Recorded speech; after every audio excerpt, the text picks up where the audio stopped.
TIC Recruitment, Teacher International Consultants, I believe is the meaning of the acronym. TIC are perhaps not as well known as some of the agencies in the sector, but there's a lot of strengths, a lot of things which are good about their website, and I found that their service is pretty good. This is the home page. I'm logged in, but it doesn't make any difference. Your access is not changed whether you're logged in or whether you go to the website just to browse. So you'll notice what's available from the home page and then other areas which I'll come back to. We'll get straight to the point though, which will be the job vacancies section. So if you click on vacancies, it's actually divided by vacancies in different parts of the world. There's not too much on the website right now, mainly again, as I've suggested in other videos, because of the global pandemic and number of borders being closed. So there's always jobs in Asia, so let's see what's available in Asia. Okay, so you can see the interface. These are the latest jobs in Asia. Russian Federation, Singapore, Vietnam, Malaysia. That's actually the only leadership job available at the moment. I had a secondary in Malaysia. China, Kazakhstan, and again China. So you can see there's a few jobs in Asia.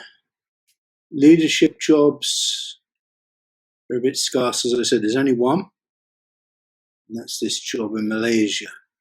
So if you click read more, you get more information about the job. And if you notice, it says this international school in Malaysia. It doesn't actually identify the school. And that tends to be TIC's modus operandus, that they don't necessarily identify the school.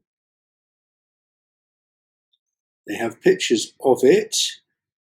And I think if you're familiar with Malaysia, you could probably work out which school it is from considering the system. The location is indicated, and there's obviously a picture of the school. And to apply, you contact their consultant, and she'll give you more details about the job. If you're interested, you contact Gemma, and she will submit an application on your behalf. So you don't contact the school directly, you go through the agent. And again, that's the case wherever you look. So have a look in the Middle East. There's only one job now, surprisingly, given the Middle East is quite a huge recruiter of international educators. And again, the name of the school isn't mentioned, but there's quite a lot of clues. And this time you would apply by contacting Wendy. Okay, so that's the vacancy section. If I go back to the home page, there's another way of checking. This map is actually interactive. So you can see where they actually have jobs at the moment. You can see it's fairly scarce at the moment. To be fair, they're never as busy as some of the others in the market, but you do get a good personal touch. Their agents are good. They get back to you pretty quickly and will follow things through for you. I've used them before. I was recruited by them back in 2016, and their service was good. They liaised with the school I was recruited for. They set everything up, and they wanted my feedback. As it worked out, it wasn't really an ideal fit for me. There was substantial problems with the school I went to in Nigeria, and when I contracted Andrew, who is the chief executive, of TIC. He was very helpful and promised that they would never advertise that school on their website again once I sent him a full breakdown of my experiences. So it's good that they take feedback from people they recruit very seriously.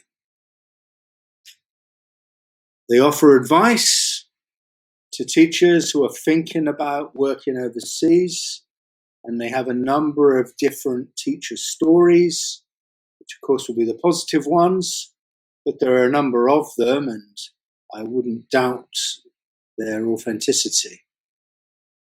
So why teach abroad? It was a good question. They have a lot of information, some good advice for teachers,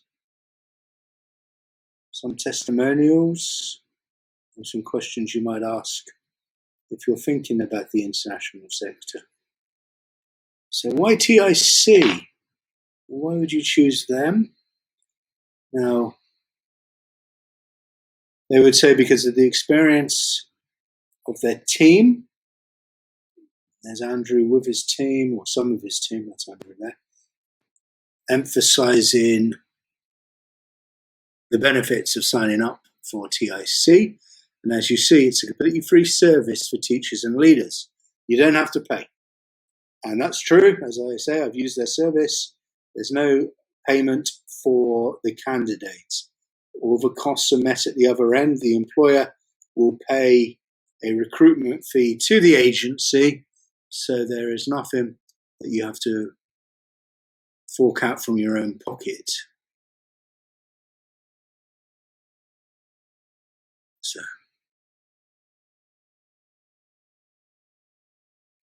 if you refer someone, you can get some vouchers. Interesting.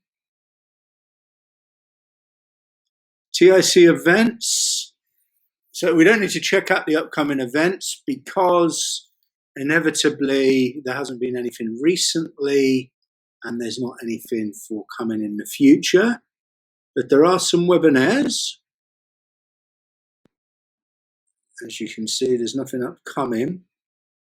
But there's a number here that you can check. Unfortunately, there's no archive, so you can't check. And as I say, I've logged in. So this is the extent of what you can find out. And they offer training linked with the International Educational Psychology Services. And they offer a number of training sessions.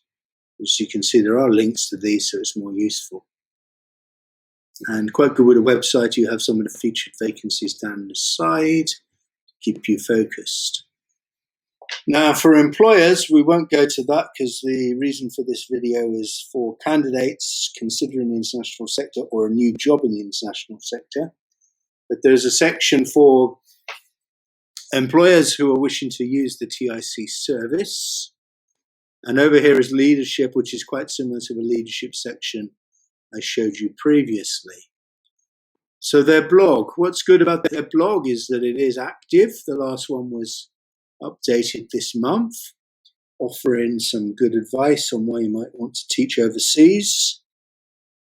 Testimony from a teacher, some reference to the current ongoing global pandemic and crisis. Some information about Kazakhstan. And again, if I've come this far down, again, it's recent. It's only a couple of months old.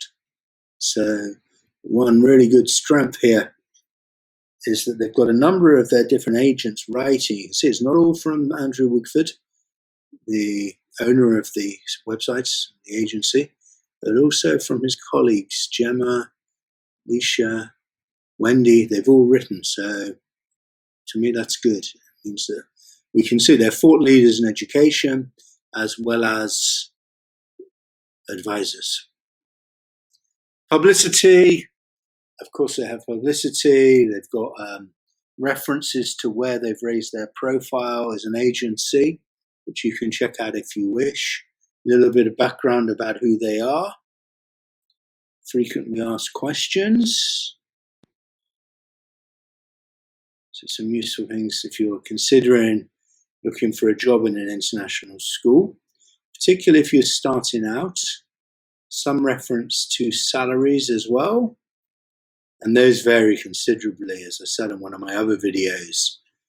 If you're working in Spain, you'll be paid considerably less than you would be in the United Kingdom, but if you work in the Middle East or China, you're more likely to get a far better basic salary, gratuities, housing, and parts of the Middle East, tax-free income. China's not tax-free, but tax rates are considerably lower than in the United Kingdom or the United States.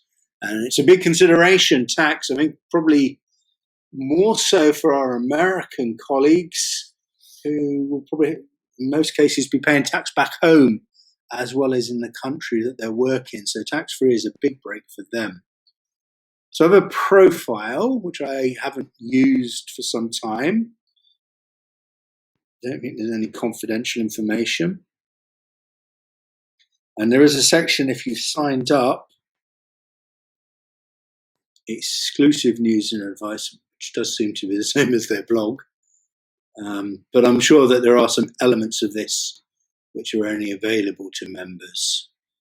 So I never fully completed my profile, or perhaps some of it's obsolete, because you can see it's a while since I used this website. I've been in the same job since August 2017, so I wasn't looking at that point. So you put your details in, your preferences of where you want to work, curriculum system, other factors, your experience and your education. It's fairly standard. And login introduction to yourself, because the potential employer will check the profile that you upload, so your CV and supporting statement. So in many cases, it may be the supporting statement is quite generic if you're putting it onto a website. But if you're applying for a specific role, and the more senior, the more important this is, it's quite important to tailor it towards the job that you're applying for. You probably won't get past the screening stage if you just write a generic job personal statement. So do make sure that you tailor it. So that's TIC. So before you stop watching this video, please hit the like button, encourage other people to come and watch my videos. It'd be great if you could subscribe so that you get notice of when I make future videos. You don't necessarily get from YouTube, but on your YouTube page, at least you get some notification that you subscribed.